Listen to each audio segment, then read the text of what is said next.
S all students very good evening once again. So ಒಬ್ಬರು ತುಂಬ ಒಳ್ಳೆ ಕ್ವಶನ್ ಕೇಳಿದ್ದಾರೆ, ಸೆಕ್ಟರ್ ಮ್ಯಾಟ್ರಿಕ್ಸ್ ಗೇಮಿಂಗ್ ಅನ್ನೋರು. ಸೊ ಮ್ಯಾಮ್ ಈಗ ಬ್ಯಾಕ್ಲಾಗ್ ಇದು ಎಸ್ ಜಿ ಪಿ ಎ ಕಡಿಮೆ ಆದಮೇಲೆ ಬ್ಯಾಕ್ಲಾಗ್ ಇದ್ದು ಎಸ್ ಜಿ ಪಿ ಎ ಕಡಿಮೆ ಇದೆ, ಆಮೇಲೆ ಪಾಸ್ ಆದಮೇಲೆ S G P A increase ಆಗುತ್ತಾ ಅಂದರೆ ಅವ್ರ ಕ್ವಶನ್ ಏನು ಅಂದರೆ, ಈಗ ಒಂದು ಸಬ್ಜೆಕ್ಟ್ ಇವ್ರಿಗೆ ಫೇಲ್ಡ್ ಆಗೋಗಿರುತ್ತೆ. ಸೊ ಅವಾಗ ಅವ್ರ ಎಸ್ ಜಿ ಪಿ ಎ ಕಮ್ಮಿ ಆಗುತ್ತೆ, ಮತ್ತು ಅವ್ರು ಪಾಸ್ ಆದಮೇಲೆ ಆ ಎಸ್ ಜಿ ಪಿ ಎ ಜಾಸ್ತಿ ಆಗುತ್ತಾ ಅಂತ. ಓಕೆ, ಸೊ ಏನಪ್ಪ ಅಂತ ಹೇಳಿದ್ರೆ, ಒಂದು ಜ್ಞಾಪಕ ಇಟ್ಕೊಂಬಿಡಿ. ನೀವು ಒಂದು ಎಕ್ಸಾಮ್, ಫಾರ್ ಎಕ್ಸಾಂಪಲ್ ಒಂದು ಥರ್ಡ್ ಸೆಮ್ ಎಕ್ಸಾಮ್ ಫೇಲ್ ಆಗಿರ್ತೀರ. ಓಕೆ, ಯಾವುದೇ ಒಂದು ಸಬ್ಜೆಕ್ಟ್ ಅಂದ್ಕೊಳ್ಳಿ. Okay, any subject of third sem you have failed ಅಂತ ಇಟ್ಕೊಳ್ಳೋಣ. ಆ ಸಬ್ಜೆಕ್ಟ್ನ you clear it in fourth sem ಅಂದ್ಕೊಳ್ಳಿ. ಆವಾಗ ಏನಾಗುತ್ತೆ ಅಂತಂದರೆ, ಥರ್ಡ್ ಸೆಮಿಸ್ಟ್ರಲ್ಲಿ ಆ ಸಬ್ಜೆಕ್ಟ್ಗೆ 0 ಕ್ರೆಡಿಟೇ ಕೊಟ್ಟಿರ್ತಾರೆ. ಸೊ ಹಂಗಾಗಿ ಥರ್ಡ್ ಸೆಮಲ್ಲಿ ಆ ಸಬ್ಜೆಕ್ಟು ಫೇಲ್ ಆಗಿರುತ್ತೆ. ಆ್ಯಂಡ್ ನಿಮ್ಗೆ ಏನಾಗುತ್ತೆ ಅಂತ ಹೇಳಿದ್ರೆ, ಒಂದನ್ನು ನೀವು ಜ್ಞಾಪಕ ಇಟ್ಕೋಬೋದಾಗಿರುತ್ತೆ. ಥರ್ಡ್ ಸೆಮಿಸ್ಟ್ರಲ್ಲಿ ಏನಾಗಿರುತ್ತೆ ಅಂತಂದರೆ, ಆ ಒಂದು ಸಬ್ಜೆಕ್ಟನ್ನು ಎಕ್ಸ್ಕ್ಲೂಡ್ ಮಾಡಿ ಸಿ ಜಿ ಪಿ ಎ ಕೊಟ್ಟಿರ್ತಾರೆ. ಎಸ್ ಟಿ ಪಿ ಎಗೆ ಆ ಸಬ್ಜೆಕ್ಟ್ನ ಇನ್ಕ್ಲೂಡ್ ಮಾಡಿರ್ತಾರೆ. ಓಕೆನಾ, ಎಸ್ ಟಿ ಪಿ ಎಗೆ ಆ ಸಬ್ಜೆಕ್ಟ್ನ ಇನ್ಕ್ಲೂಡ್ ಮಾಡಿರ್ತಾರೆ. ಸೊ ಹಂಗಾಗಿ ಎಸ್ ಡಿ ಪಿ ಎ ನಿಮಗೆ ಜಾಸ್ತಿ ಬಂದಿರುತ್ತೆ. ಓಕೆನಾ, ಬಟ್ ಏನಾಗುತ್ತೆ, ಎಸ್ ಟಿ ಪಿ ಎ ನಿಮಗೆ ಬಂದಿರುತ್ತೆ. ಸೊ ಇಲ್ಲಿ ಫೋರ್ತ್ ಸೆಮ್ಮಲ್ಲಿ ನೀವು ಈ ಸಬ್ಜೆಕ್ಟ್ನ ಕ್ಲಿಯರ್ ಮಾಡಿದಾಗ ಏನಾಗುತ್ತೆ ಅಂತಂದರೆ, ಫೋರ್ತ್ ಸೆಮ್ಮಿಗೆ ನಿಮಗೆ ಎಸ್ ಜಿ ಪಿ ಎ ಸ್ವಲ್ಪ ಜಾಸ್ತಿ ಆಗುತ್ತೆ, ಸಿ ಜಿ ಪಿ ಎ ಅಂತೂ ಆಬ್ವಿಯಸ್ಲಿ ಕಡಿಮೆ ಆಗುತ್ತೆ.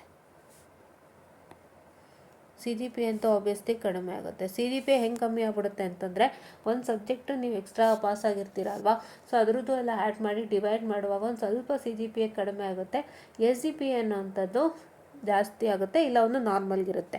ಈ ರೀತಿಯಾದಂಥ ಒಂದು ಪ್ರೋಸೆಸ್, ಅದು ನಿಮ್ಮ ಕ್ಯಾಲ್ಕುಲೇಷನ್ಸ್ಗೆ ಬಿಟ್ಟಿದ್ದು. ಇದು ನಾನು ಕಂಡಂತಹ ವಿಷಯ ಏನು ಅಂತಂದರೆ, ಎಸ್ ಜಿ ಪಿ ಎ ಬಂದು ಏನಂತ ಹೇಳ್ತಾರೆ, ಎಸ್ ಜಿ ಪಿ ಎ ಬಂದು ಒಂದು ಸ್ವಲ್ಪ ಏನಾಗುತ್ತೆ ಅಂತಂದರೆ ಜಾಸ್ತಿ ಆಗುತ್ತೆ, ಇಲ್ಲ ನಾರ್ಮಲ್ಗೆ ಇರುತ್ತೆ.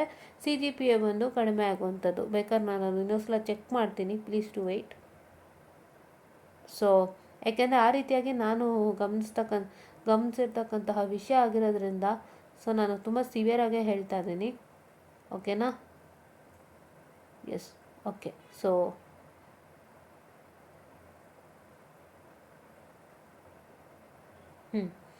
ಹೌದು, ನಿಮಗೆ ಹೆಂಗಾಗುತ್ತೆ ಅಂತಂದರೆ, S G P A normal ಆಗೇ ಇರುತ್ತೆ, C G P A normal ಒಂದು ಸ್ವಲ್ಪ ಜಾಸ್ತಿ ಅಥವಾ ನಾರ್ಮಲ್ ಆಗೇ ಇರುತ್ತೆ. ಸಿ ಜಿ ಪಿ ಅನ್ನೋಂಥದ್ದು ಆಬ್ವಿಯಸ್ಲಿ ಕಡಿಮೆ ಆಗ್ತಾ ಹೋಗುತ್ತೆ. ಸೊ ಇದಿಷ್ಟು ಇವತ್ತಿನ ವಿಷಯಾಧಾರಿತ. ಓಕೆನಾ, ಸೊ ಒಂದು ಸಬ್ಜೆಕ್ಟು ನೀವು ಆಮೇಲೆ ಪಾಸ್ ಮಾಡಿಕೊಂಡ್ರೂ ಕೂಡ ಎಸ್ ಜಿ ಪಿ ಒಂದು ನಾರ್ಮಲ್ ಆಗಿರುತ್ತೆ ಅಥವಾ ಒಂಚೂರು ಜಾಸ್ತಿ ಆಗುತ್ತೆ. ಸಿ ಜಿ ಪಿ ಅಂತೂ ಆಬ್ವಿಯಸ್ಲಿ ಸ್ವಲ್ಪ ಕಡಿಮೆ ಆಗ್ತಾ ಹೋಗುತ್ತೆ. ಸೊ ನೋಡ್ಕೊಳ್ಳಿ, ಅದು ನೀವು ಕ್ಯಾಲ್ಕುಲೇಟ್ ಮಾಡಿದಾಗ ನಿಮ್ಗೆ ಹೇಗೆ ಕಾಣುತ್ತೆ ಅಂತಂದು. ಸೊ ಇದಿಷ್ಟು ನಾನು ತಿಳಿದಿರೋ ಅಂಥ ವಿಷಯ ನಾನು ನಿಮ್ಗೆ ಹತ್ರ ಡಿಸ್ಕಸ್ ಮಾಡ್ತಾ ಇದ್ದೀನಿ. So if any corrections anybody can do this correction, because ಇದು ನಾನು ನೋಡಿರೋದು, ಸೊ ಹಂಗಾಗಿ ತಿಳಿಸ್ಕೊಟ್ಟಿದ್ದೀನಿ. ನಿಮಗೇನಾದರೂ ಜಾಸ್ತಿ ಕಡಿಮೆ ಆಯಿತು ಅನ್ಸಿದ್ರು ಪರವಾಗಿಲ್ಲ, you can just mention it here so that it will be cleared ಅಂತ ಹೇಳ್ತಾ. ಸೊ ಯಾವತ್ತೂ ನಾವು ಕಟ್ಕೊಳ್ಳಿ, ಆದಷ್ಟು ಬೇಗ ಅಲ್ಲಲ್ಲೇ ಕ್ಲಿಯರ್ ಮಾಡ್ಕೊಳಕ್ಕೆ ನೋಡಿ. ಆವಾಗ ಏನಾಗುತ್ತೆ ಅಂತ ಹೇಳಿದ್ರೆ ನಿಮಗಿನ್ನೂ ಈಸಿ ಆಗೋಗುತ್ತೆ. ಆಮೇಲೆ ಅಂತಂದಾಗ ಒಂದು ಸ್ವಲ್ಪ ಕಷ್ಟ ಆಗುತ್ತೆ, ಮತ್ತು ಮಾರ್ಕ್ಸ್ಗಳು ಅಲ್ಲಿ ಇಲ್ಲಿ ಆಗ್ತಾ ಇರುತ್ತೆ, ಸಿ ಜಿ ಪಿ ಏನೂ ಅಲ್ಲಿ ಇಲ್ಲಿ ಆಗ್ತಿರುತ್ತೆ. ಸೊ ಹಂಗಾಗಿ ಪ್ಲೀಸ್ ಒಂದು ಸತಿ ಅಲ್ಲಲ್ಲೇ ಕ್ಲಿಯರ್ ಮಾಡ್ಕೊಳ್ಳಿ ಅಂತ ಹೇಳ್ತಾ.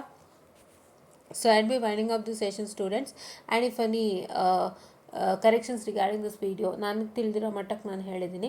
ನಿಮಗೇನಾದರೂ ಇದರಲ್ಲಿ ಸಣ್ಣ ಪುಟ್ಟ ಕ್ಲಾರಿಫಿಕೇಷನ್ಸ್ ಮಾಡೋಕ್ಕಿತ್ತು, anybody who has more idea and ತುಂಬಾ ನೀವು ನೋಡಿದ್ದೀರಾ ನಿಮ್ಮ ಮಾರ್ಕ್ಸ್ ಕಾರ್ಡ್ಸ್ನಲ್ಲಿ ಹೇಗಿದೆ ಏನೋ ಅಂತ, ನಿಮಗೆಲ್ಲ ಇದ್ರ ಬಗ್ಗೆ ತುಂಬ ವಿಷಯಗಳು ನಂಗೆ ಗೊತ್ತಿತ್ತು ಅಂದರೆ, you can also just put a comment here so that I can also just clear your doubts, and ನಾನು ಕೂಡ ಇನ್ನೂ ತಿಳ್ಕೊಬೋದು ಅಂತ ಹೇಳ್ತಾ.